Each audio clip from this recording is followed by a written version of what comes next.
गुजर जाते हैं खूबसूरत लम्हे यूं ही मुसाफिरों की तरह। गुजर जाते हैं खूबसूरत लम्हे यूं ही मुसाफिरों की तरह। यादें वहीं खड़ी रह जाती है रुके रास्तों की तरह, रुके रास्तों की तरह।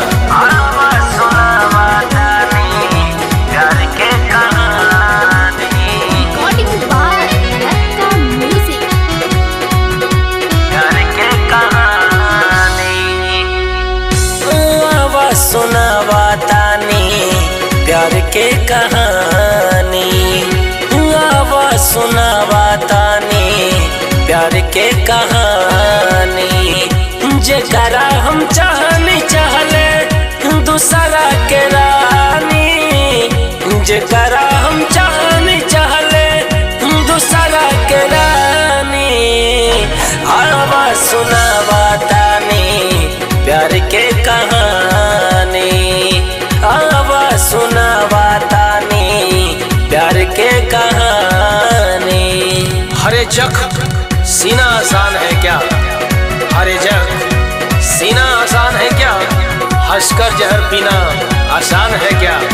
तुम तो चले गए यादें बनाकर, तुम तो चले गए यादें बनाकर। यादों के सहारे जीना आसान है क्या, जीना आसान है क्या।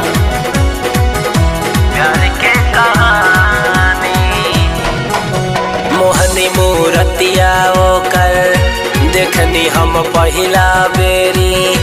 दिल हमार धड़कत रहे मिले के रहे बेचैनी, मिले के रहे बेचैनी।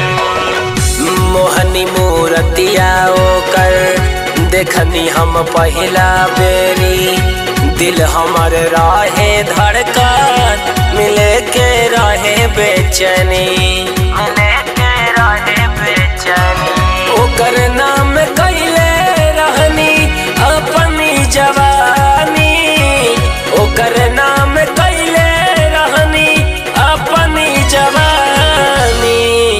आवा सुनावा तानी प्यार के कहानी, आवा सुनावा तानी प्यार के कहानी।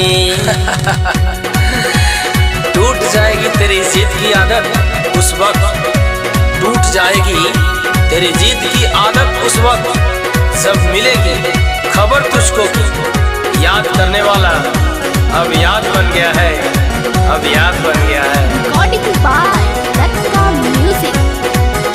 प्यार के कहानी बोले ला ओकरा हम अपन दिल के समझौनी। सुवेरे पाता चलल दूसर के संग पट गईली, दूसर के संग पट गईली। बोले ला ओकरा हम अपन दिल के समझौनी। सुवेरे पाता चलल दूसर के संग पट गईली, दूसर के संग पट गईली। टूटल दिलवा के अपन हम तो बहुते समझौनी, टूटल दिलवा के अपन हम तो बहुते समझैनी। तने सुनाइब हम अपन कहानी, हमरा से भइल रहे एगो नादानी।